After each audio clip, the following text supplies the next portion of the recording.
কোরবানির ঈদ। রাস্তাঘাট হইচই করছে মানুষের ভিড়ে, বিন্দু মাত্র কমতি নেই মানুষের। ধর্মপ্রাণ মানুষেরা এসেছে তাদের কোরবানির উদ্দেশ্যে গরু ছাগল কিনতে। চারিদিকে রং বেরঙের গরু, ছাগল, মহিষ সবকিছুর কণ্ঠ ভেসে আসছে।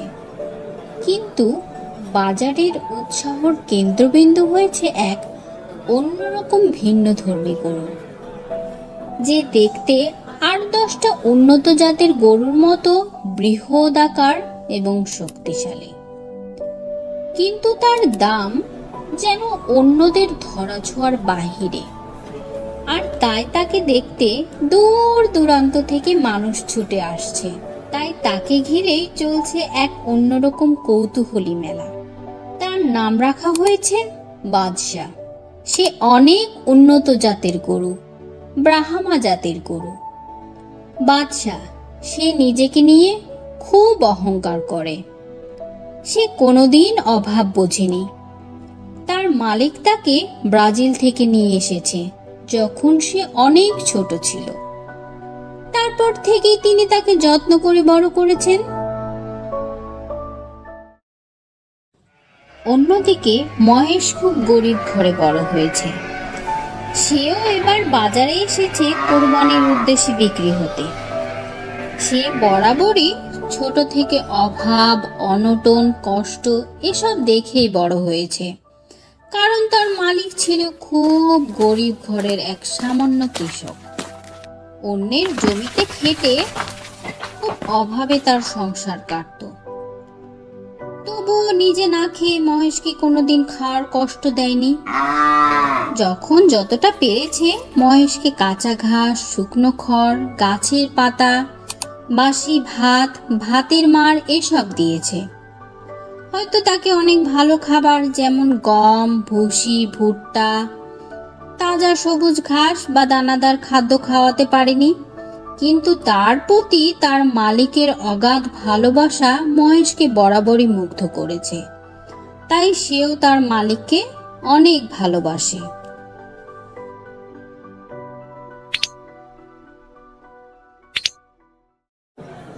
বাদশা যেখানে বাঁধা ছিল সেখানে ছিল সুন্দর সুসজ্জিত বেড়া দিয়ে ঘেরা, আর তার পাশেই একটু দূরে এক ভাঙা বাঁশের খুঁটিতে বাঁধা ছিল মহেশ। হঠাৎ বাদশার চোখ পড়ল মহেশের দিকে। মহেশকে দেখে সে বলল, তোর নাম কি? কোথা থেকে এসেছিস তুই? তোকে দেখতে এত রুগ্ন শুকনো লাগছে কেন? তোকে কি তোর মালিক ঠিক মতো খেতেও দিত না? মহেশ একটু মৃদু গলায় বলল, আমার নাম মহেশ। আমি এসেছি অনেক দূর থেকে। আমার গ্রামের নাম বসন্তীপুর। বাদশা একটু হেসে বলল, আমাকে দেখ, আমার শরীর দেখেছিস? কত স্বাস্থ্যবান আমি, কত শক্তিশালী। চারিদিকে সবাই আমাকে ভিড় করে দাঁড়িয়ে আছে। কেন জানিস? কারণ আমার দাম ১ কোটি টাকা। আমার জাত কি জানিস? ব্রাহ্মা। বাদশা পুনরায় জিজ্ঞেস করল, তোর জাতের নাম যেন কি? মহেশ নিচু গলায় বলল, জাতের কথা বলতে পারবো না, তবে এতটুকু বলতে পারি, আমার মালিক আমাকে নিজের সন্তানের মতো অনেক কষ্টে বড় করেছেন। নিজে না খেয়ে হলেও আমাকে কখনো কোনো কিছুর অভাব বুঝতে দিতেন না। কিছু না কিছু এনে দিতেন মাঠ থেকে ফেরার পথে। বাদশা এসব শুনে বলল, তুই তোর জাতও জানিস না? আর এদিকে দেখ, আমি যে শুধু ব্রাহ্মা জাতের সেটুকুই জানি তা না, আরো জানি যে আমার বংশধররা অনেক উন্নত জাতের ছিল। আমার বংশের ১১০ বছরের রেকর্ড আছে। আমার বাবা, আমার দাদা আমার দাদার বাবা, আমার দাদার দাদার বাবা, তারা সবাই স্বর্ণপদক প্রাপ্ত। এবং আমাকে ভালো গোস্তের অধিকারী বলা হয় কারণ আমাদের আছে লো কোলেস্টেরল রেড মিট। লোকে আমাকে বলে বংশমর্যাদাপূর্ণ গরু। শুধু গোস্তের ওজন বা দেখতে সুন্দর হলেই দাম হয় না, বংশ মর্যাদা থাকতে হয়, বুঝলি?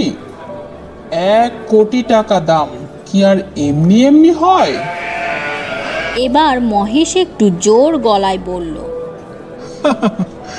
গরুর আবার বংশমর্যাদা, সে যাই হোক, তবে আল্লাহকে সন্তুষ্ট করাই কুরবানির উদ্দেশ্য হওয়া উচিত। কে কত লাখ টাকা বা কত কোটি টাকা দিয়ে কত বড় গরু কিনলো, এটাতে মনে হয় না খুব একটা কিছু যায় আসে যদি কুরবানির উদ্দেশ্য সৎ না হয়। আর এটাও তো দেখার বিষয় যে টাকা দিয়ে কিনছে সেটা হালাল নাকি হারাম পথে আয় করা। মহেশ একটু দীর্ঘ নিঃশ্বাস ছেড়ে বলল,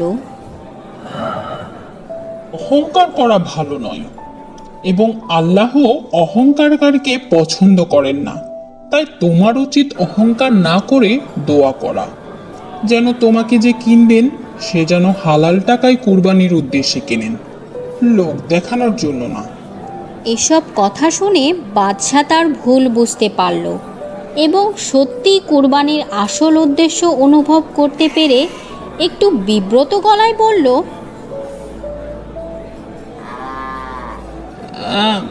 না মানে আমি আমি আসলে অহংকার করিনি, এমনিতেই বলছিলাম আর কি যে আমার বংশমর্যাদা অনেক উঁচু।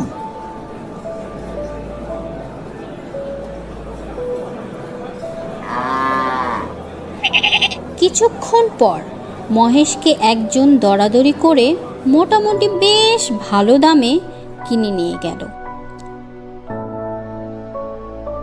যাওয়ার সময় মহেশের মালিক তার গলা জড়িয়ে ধরে কাঁদতে লাগলো আর বলল,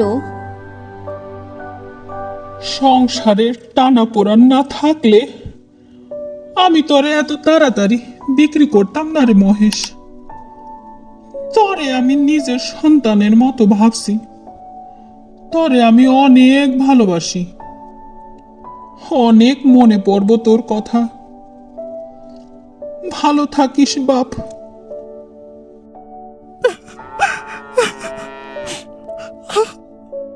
মহেশের অব্যক্ত কথাগুলো অশ্রুধারা হয়ে তার চোখ দিয়ে বইতে লাগলো। আর বলা হলো না তার, সেও যে তার গরিব বাপটাকে অনেক ভালোবাসে। এদিকে বাদশা অপেক্ষা করতে থাকলো তার উপযুক্ত ক্রেতার জন্য, কারণ তার মালিক তাকে কিছুতেই অল্প দামে বিক্রি করবেন না। এরকম আরও মজার মজার গল্প পেতে এখনই আমার চ্যানেলটিকে সাবস্ক্রাইব করুন, লাইক, কমেন্ট এবং শেয়ার করুন এবং পরবর্তী আপডেট যেন মিস না হয়ে যায় তাই বেল আইকনে প্রেস করতে ভুলবেন না। ধন্যবাদ সবাইকে।